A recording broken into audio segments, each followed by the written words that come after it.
Où que vous soyez, vous avez forcément du riz chez vous. Mais est-il toujours cuit à la perfection? J'en doute. Soit il est trop dur et compact parce que vous n'avez pas mis assez d'eau, soit il est mou et gluant parce que vous en avez trop mis. Sachez que tout est une question de centilitres ici. Bon, on s'y met? Je vais vous montrer comment préparer un riz digne des restaurants étoilés. Mais avant ça, laissez-moi vous rappeler de vous abonner à notre chaîne pour ne rater aucune de nos délicieuses recettes. Allez, au boulot! Avant toute chose, vous aurez besoin d'une casserole à fond épais. Un fond trop fin risque de brûler le riz car la chaleur ne se répartit pas uniformément au fond.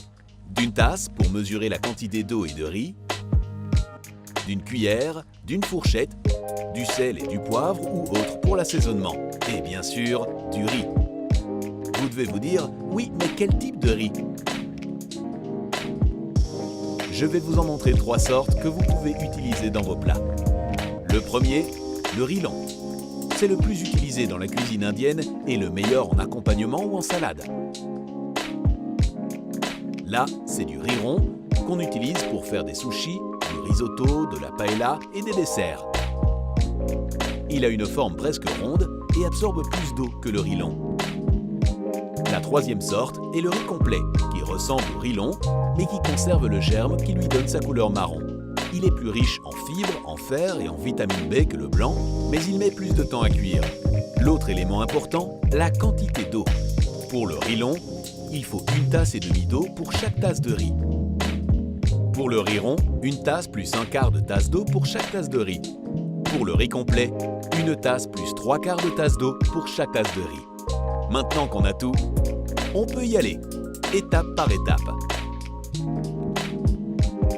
On commence par rincer le riz à l'eau froide. Pourquoi? Pour enlever l'excès d'amidon. Utilisez un chinois, sinon vous pouvez remplir une casserole d'eau et la vider doucement pour ne pas perdre de grains. Répétez jusqu'à ce que l'eau soit claire. Vous voyez la différence? Là, c'est propre. Au fourneau. Pour plus de goût, je l'assaisonne avant de le cuire. C'est plus facile de le faire maintenant qu'au moment de servir. Moi, j'ajoute simplement du sel et du poivre, mais vous pouvez ajouter ce que vous voulez. N'oubliez pas que, comme pour les pâtes, si vous n'ajoutez pas de sel, le riz sera fade. La quantité dépend de vos goûts, mais ajoutez-en quand même. Si votre riz vous semble toujours un peu fade, donnez-lui du goût. Remplacez l'eau par du bouillon de poule, de bœuf ou de légumes. Vous pouvez aussi faire revenir le riz dans une casserole avant d'ajouter l'eau ou le bouillon pour lui donner un goût de noisette. Allez, on met sur le feu. Mesurez avec une tasse la quantité d'eau nécessaire selon la quantité et le type de riz utilisé. Vous vous souvenez des quantités, non? Versez l'eau sur le riz assaisonné et faites bouillir l'eau à feu vif. Une fois que ça bout, remuez légèrement le riz avec une cuillère, baissez la température au plus bas et laissez mijoter à couvert. Pourquoi doit-on baisser la température? Parce que si on fait cuire le riz trop vite, l'eau va s'évaporer et le riz sera dur. Une température plus basse offre une cuisson à point. Le temps de cuisson n'est pas le même selon le type de riz.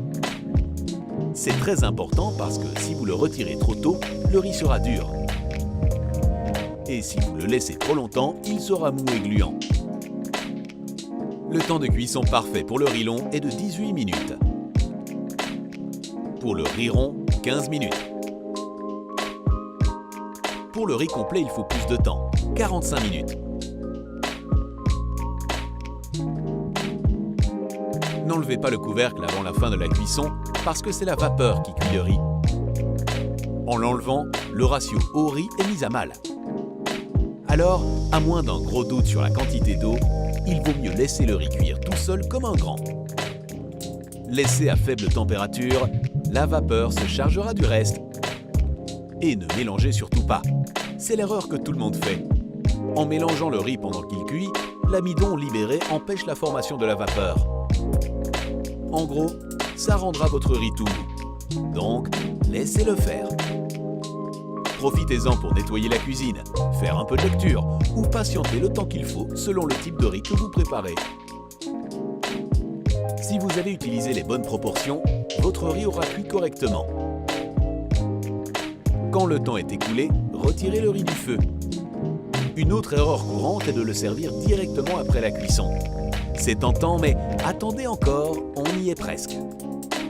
Pour que le riz soit cuit de façon uniforme, laissez-le reposer. Retirez la casserole du feu et attendez encore 5 à 10 minutes pour laisser la vapeur et la chaleur faire des miracles. La chaleur se redistribue dans la casserole et cuit encore un peu le riz. Après ça, vous pouvez enlever le couvercle. On voit bien que le riz a doublé de volume parce qu'il a absorbé toute l'eau. Remuez avec une fourchette avant de servir pour décoller les grains de riz. Ça permet aussi de bien répartir l'humidité. Si vous ne le faites pas, la couche supérieure sera sèche et celle d'en dessous sera collante. C'est prêt. Si vous ne mangez que ça, ajoutez des cacahuètes, de la ciboulette, du persil ou ce que vous voulez. Avec cette technique de pro, vous surprendrez tous vos proches avec le riz le plus moelleux et délicieux qu'ils aient jamais mangé. Dites-nous quel plat vous allez cuisiner avec ce riz étoilé. Et n'oubliez pas de vous abonner à notre chaîne YouTube. Bon app et à la prochaine!